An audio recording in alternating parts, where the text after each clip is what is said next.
Welcome to our channel. నేను మీ శ్రావణి. మనం కథలోకి వెళ్ళిపోయే ముందు మన ఛానల్ని ప్లీజ్ తప్పకుండా సబ్స్క్రైబ్ చేసుకోండి, అలాగే లైక్ చేయండి. కొత్తగా అప్లోడ్ చేస్తున్నా తప్పకుండా షేర్ చేయండి. ఇక కథ ఎలా ఉందో వినేసి వెళ్ళిపోకుండా ప్లీజ్ ఒక చిన్న కామెంట్ అయినా ఇవ్వండి. రాక్షసుడితో నా కలయిక, నువ్వంటే నాకు ఇష్టం లేదని వదిలేసి వచ్చా, కానీ ఎందుకు ఇలా నన్ను వేధిస్తున్నావు, వెంటాడుతున్నావు అని ఆ అమ్మాయి ఏడుస్తూ ఉంటే, ఎలా కనిపిస్తున్నానే నేను నీకు? రోజుకొకదానితో తిరిగేలా కనిపిస్తున్నానా? ఒక్కసారి ఈ రుద్రగాడు గట్టిగా ఫిక్స్ అయ్యాడంటే అది వాడికి దక్కి తీరాల్సిందే. అర్థమవుతుందా? అలాంటిది చూడగానే నా మైండ్లోకి ఎక్కేశావు. అంత ఈజీగా ఎలా వదిలేస్తాననుకున్నావే? అయినా నీకు చాలా ధైర్యం వచ్చింది. కనిపిస్తే నా వెంట హచ్చుకుక్క పిల్లలా తిరిగే నువ్వు ఇప్పుడు పారిపోతున్నావు. పారిపోవడానికి ధైర్యం చేసి ఇంత దూరం వచ్చావు. నా నుంచి తప్పించుకుంటే ఆ పనిష్మెంట్ ఎలా ఉంటుందో నీకు తెలియాలి కదా అన్నాడు. అంతే ఒక్కసారిగా ఆమె దగ్గరికి లాక్కుంటూ ఆమె కొడుతున్నా, ఆమె నెట్టేస్తున్నా అసలు వినకుండా ఆమెను ముద్దు పెడుతూనే ఉన్నాడు. ఇష్టంగా అనేకన్నా రాక్షసంగా పెడుతున్నాడు అని చెప్పచ్చు. ఒక్కసారిగా అతడు ఆమెపై చేస్తున్న రాక్షస దాడికి ఆమె విడిపించుకోలేక కంట్లో కన్నీళ్లు వచ్చాయి. మన పరిచయం, నా ప్రేమ నీ నుంచి దూరంగా రావటం నిజమే. వీటన్నింటిలో నా తప్పే ఉంది. నువ్విలా కావడానికి కూడా నా తప్పే ఉంది అని ఆమె కంట్లో కన్నీళ్లు కారిపోతూ కొన్ని రోజుల ముందు ఆమె ప్రయాణం ఎక్కడైతే మొదలయ్యిందో అక్కడికి ఆమె ఆలోచనలు ట్రావెల్ అయ్యాయి. తనతో పాటు ఆ అమ్మాయి గతం ఏంటో మనం కూడా తెలుసుకుందాం. తెల్లవారు 3 గంటలు అనుకుంటా. చుట్టూ చాలా చీకటిగా, బస్టాండ్లో పెద్దగా జనాలు లేరు. నాకు చాలా భయం వేసింది. చుట్టూ చూసి మళ్ళీ నన్ను ఎవరైనా గుర్తుపడతారు ఇంకా భయంగా అనిపిస్తూ ఉంది. అప్పుడే ఎవరో నా భుజంపై చెయ్యి వేయడం, నా గుండె వేగంగా ఆగి పరుగులు పెట్టింది భయంతో. వెంటనే నా నడుము దగ్గర కొంగులు దాచుకున్న ఒక చిన్నపాటి కత్తిని తీసి పొడవడానికి వెనక్కి తిరిగాను. అంతే, వెంటనే ఎవరు నా చెయ్యి పట్టుకోవడంతో ఆ కత్తి వాళ్ళ గొంతు దాకా వెళ్ళి ఆగిపోయింది. అంతలో అతను నా వైపు, అమ్మాయి గారు, నేను రాజుని, చూసుకోవాలి కదా, ఆ కత్తి మీ జాగ్రత్త కోసం ఇచ్చాను, కానీ మీరు నా మీద దాడి చేయడానికి కాదు అన్నాడు. నాకు ఆయన్ని చూడగానే కొంచెం ధైర్యం వచ్చి, బాబాయ్ మీరా, నేను చాలా భయపడిపోయాను బాబాయ్, సారీ, మీకేం కాలేదు కదా అని అడిగింది ఆ అమ్మాయి. లేదు, నాకేం కాలేదు, బస్సు వచ్చేసింది, బయలుదేరడానికి సిద్ధంగా ఉంది అమ్మాయి గారు. సరే బాబాయ్ అని తల మీద నా పైట కొంగును కప్పుకొని త్వరగా బస్సు ఎక్కేసి, బాబాయ్ మీ రుణం ఎలా తీర్చుకోవాలి, నా కోసం మీ ప్రాణాలు పణంగా పెట్టి మరీ నన్ను కాపాడుతున్నారు అని ఏడ్పు వస్తున్నా ఆపుకుంటూ కృతజ్ఞత కలిగిన భావంతో చూశాను ఆయన వైపు. కానీ ఆయన నన్ను, మిథున తల్లి, మీరచ్చం మీ అమ్మగారిలాగే చాలా మంచి మనుషులు. ఎందుకంటే కష్టం వచ్చిన ప్రతి మనిషికి మీ అమ్మగారు లేదనకుండా సాయం చేశారు. అదే మంచితనం మీకు కూడా వచ్చింది తల్లి. మేమే మీకు రుణపడి ఉన్నాం తల్లి. ఆయన మాటలకు నాకు సంతోషంగా అనిపించింది. ఎందుకంటే ఒకరికి మంచి చేస్తే అది మనకు కష్ట సమయంలో మన దగ్గరికి వస్తుంది అని ఆయన్ని చూస్తే అర్థమయ్యింది. ఆయన, తల్లి అడ్రస్ పెట్టుకున్నావా అనేసరికి, హా బాబాయ్ పెట్టుకున్నా. సరే తల్లి జాగ్రత్త, బస్సు కదులుతుంది. బస్సు బయలుదేరింది. నా కొత్త జీవితం వైపు మొదటి అడుగు పడింది. రావణుడి చెర నుంచి తప్పించుకొని వెళుతున్న సీతలా మారింది నా పరిస్థితి. నాకు ఇప్పటికీ అర్థం కావడం లేదు. ఎన్ని కష్టాలు వచ్చినా కూడా ఆ ఇంటిని వీడని నేను ఈరోజు నా జీవితం కోసం ఇంట్లో నుంచి పారిపోయి వచ్చేలా చేసింది అని అనుకుంటూ వస్తున్న కన్నీరును కూడా తుడుచుకోకుండా ఏడుస్తూ ఉన్నా. అప్పుడే ఎవరో పిలుస్తూ ఉండడంతో తిరిగి చూశాను. ఎదురుగా కండక్టర్, అమ్మా టికెట్ తీసుకోవాలి అనడంతో వెంటనే బ్యాగ్లోంచి డబ్బులు తీసి టికెట్ తీసుకొని బ్యాగ్లో పెట్టుకున్నా. నాకు ఆ బ్యాగ్లో అమ్మ లాకెట్ దొరికింది. అప్పటిదాకా ఆపుకున్న కన్నీళ్లకు మళ్ళీ స్వేచ్ఛనిచ్చాను. అలా ఏడుపు, అలా ఏడుస్తూ ఎప్పుడు పడుకున్నానో తెలీదు. కానీ నిద్ర పట్టేసింది. కరెక్ట్‌గా 10 గంటలు అవుతుండగా బస్సు అక్కడ ఆగుతుంది. వెళ్ళి ఎవరైనా తినేవాళ్ళు ఉంటే వెళ్ళి తినిరండి అని చెప్పిన కండక్టర్ పిలుపుతో మెలకువ వచ్చింది. నాకక్కడ బస్సు ఆగటం, అందరూ దిగుతూ ఉన్నారు. నేను భయంగానే కండక్టర్ గారి దగ్గరికి వెళ్ళి, ఏమండీ, హైదరాబాద్ ఇంకా ఎన్ని కిలోమీటర్లుంది అని అడిగాను భయపడుతూ. ఆయన నా వైపు చూసి, ఇంకో గంటలో వెళ్ళిపోతాం తల్లి అని చెప్పారు. దాంతో నేను సంతోషంగా నీళ్లు నిండిన కళ్ళతో, ఏవండీ, ఈ అడ్రస్ చూసి చెప్పరా ఎక్కడో అని అడిగాను. ఆయన ఆ పేపర్ తీసుకొని చూసి షాక్ అయి, అమ్మా, ఈ అడ్రస్తో నీకు పనేంటి తల్లి అని అడిగారు. ఆశ్చర్యంగా, వాళ్ళు మీకు తెలుసా అండి అని అడిగాను. అమ్మా, వాళ్ళు చాలా పెద్దవాళ్ళు. ఎన్ని కంపెనీలు, ప్రతి దేశంలోనూ వాళ్ళ కంపెనీలున్నాయి. వాళ్ళకు లేని బిజినెస్లంటూ లేవు. 5 సంవత్సరాల క్రితం టాప్ 3లో ఉండేవి వాళ్ళ బిజినెస్లో. కానీ వాళ్ళ అబ్బాయి రుద్రాంశ్ నంద ఎప్పుడైతే వీటిలోకి ఎంటర్ అయ్యాడో అప్పుడు అవి నెంబర్ వన్లోకి వచ్చేశాయి అని చెప్పాడు. ఆయన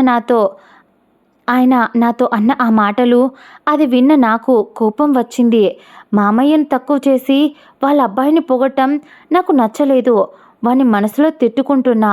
నాకు కండక్టర్ బాబాయ్, అమ్మా, నువ్వు వెళ్ళి త్వరగా తినేసిరా, ఇంకా 15 నిమిషాలు మాత్రం బస్సు ఆగుతుంది అని చెప్పారు. సరే అని చెప్పి నేను తీసుకువచ్చిన ఒక బట్టలు పెట్టిన బ్యాగ్ని చేతిలోకి తీసుకొని కిందికి దిగాను. నేను చుట్టూ గమనిస్తూ బస్సు దిగాను. చుట్టూ చూడగా నాకు చాలా భయం వేసింది. ఎందుకంటే నేను ఎప్పుడూ మా ఊరిని దాటి బయటకు రాలేదు. దాంతో అక్కడ వాళ్ళు బట్టలు వేసుకున్న విధానం నాకు చాలా కొత్తగా అనిపించింది. నిజం చెప్పాలంటే వాళ్ళకు కూడా నన్ను చూస్తే అలాగే అనిపించింది అనుకుంటా. ఎందుకంటే నేను sky blue colour blouse and పావడా, దానిపై బేబీ పింక్ నెట్ దుప్పటా వేసుకొని, ఒక చిన్న బ్లాక్ స్టిక్కర్ అండ్ చెవులకు బుట్ట కమ్మలతో, కాళ్ళకి పట్టీలు. నా డ్రెస్ మాత్రం కొంచెం హెవీగా ఉంది. కానీ నేను మొత్తం చాలా సింపుల్గానే ఉన్నా. వాళ్ళు నన్ను అలానే చూస్తూ ఉండడంతో నాకు కొంచెం ఇబ్బందిగా అనిపించింది. వాష్రూమ్ వైపు వెళ్ళాను అదే ఇబ్బందితో. కానీ నేను వెళ్తూ ఉన్నప్పుడు సడన్గా ఓ కార్ నా మీదికి వచ్చేసింది. నేనేం చెయ్యాలో తెలియక భయంతో గట్టిగా అరిచేసి కళ్ళు మూసుకున్నాను. కానీ నాకు ఆ కార్ టచ్ అవ్వలేదు. నేను అలాగే కళ్ళు మూసుకొని ఉన్నాను భయంగా. కానీ నాకు ఏదో వెచ్చటి వేడి స్పర్శ తగలడంతో మెల్లగా కళ్ళు తెరిచి చూశాను.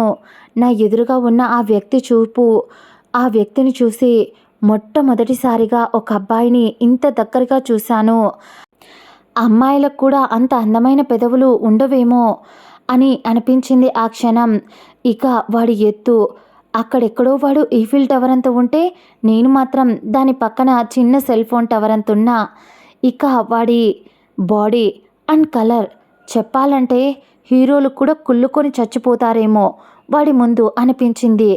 నేను అలా చూస్తూ ఉండిపోయా సిగ్గు లేకుండా. అతని అందాన్ని ఆస్వాదిస్తూ ఉంటే అతను నా మొహంపై చిటికె వేసి, హే మైండ్లెస్ గర్ల్, కార్ వస్తూ ఉంటే తెలీదా పక్కకు జరగాలని, తెలీదా అని వాడి బేస్ వాయిస్తో అరుస్తూ చెప్తూ ఉంటే భయంతో వణికిపోయాను. నిజమే, హీరోలు కూడా కుళ్ళుకునే అందం వాడిది. ఎర్రటి పెదాలు, చురకత్తుల్లాంటి ఆ కళ్ళు, సింహం వేటకి ఎప్పుడైనా సిద్ధంగా ఉంటుంది అన్నట్టు ఉండేవాడి కళ్ళు. అసలు ఎవరు వీడు? నా ప్రపంచాన్ని మర్చిపోయి నేను వీణ్ణి చూస్తూ ఉన్నాను. నా కళ్ళలో కన్నీళ్ళు మాత్రం అలాగే ఉన్నాయి. అప్పుడే మళ్ళీ నా మొహం మీద చిటికి వేసి, హే, ఏమైంది? బ్రెయిన్ అనేది ఉందా లేదా? ఇంట్లో దాన్ని నిద్రపోమని చెప్పి ఇలా రోడ్ల మీద తిరుగుతూ ఉన్నావా అని మళ్ళీ వాడి బేస్ వాయిస్తో నన్ను కొట్టేలా వాడు నా మీదికి వస్తూ అన్నాడు. వాడి గొంతు వినపడడంతో మళ్ళీ కన్నీళ్ళు గుర్తొచ్చేశాయి. వెంటనే బయటికి వస్తున్న ఆ కన్నీళ్లను తుడుచుకోకుండా, ఎందుకంటే వాడి గొంతు సింహగర్జనలా వినిపిస్తూ ఉంది. అందుకే నా మాట బయటికి రావడం లేదు. వాడిని చూస్తే నా గుండె చప్పుడు నాకే వినిపిస్తుంది. అమ్మాయి అయ్యుండి ఇంతవరకు ఎంతమంది నాకు ప్రపోజ్ చేసినా పట్టించుకొని నేను ఇప్పుడు వీడిని చూస్తుంటే నా గొంతు తడారిపోతుంది. ఏం చెయ్యాలో తెలియక బిత్తర చూపులు చూస్తున్న వాడి వైపు నా నోరు దాటి రావటానికి నా గొంతుతో సో సారీ అని మాత్రం చెప్పగలిగాను. ఒక్క మాట కూడా రావడం లేదు వాడిని చూస్తుంటే. వాడు మాత్రం నన్ను ఏదో చూసి చూడనట్టు వాడి ఫోన్ మోగగానే దాని వైపు చూసి నడుచుకుంటూ వెళ్ళిపోయాడు అక్కడి నుంచి.